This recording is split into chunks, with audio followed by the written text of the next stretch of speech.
Hi, my name is Brittany and I'm the owner of BrittsBlossoms, and today I'm excited to collaborate with Festival Advisor to teach you how to make this tutorial. So I'm going to teach you how to make these super cute flower clips that can help spice up any outfit. So all you're going to need are 2 fake flowers you could buy from Amazon,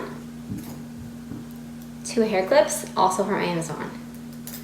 You're going to need a hot glue gun and a scissor. So the first thing you're going to do is cut off the buds on your faux flowers.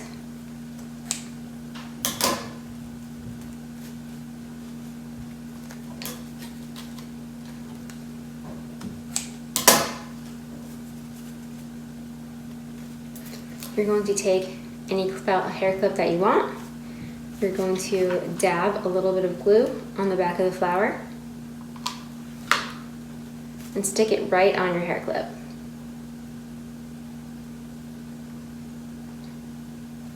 Just like that. And then you do the same thing to the second one.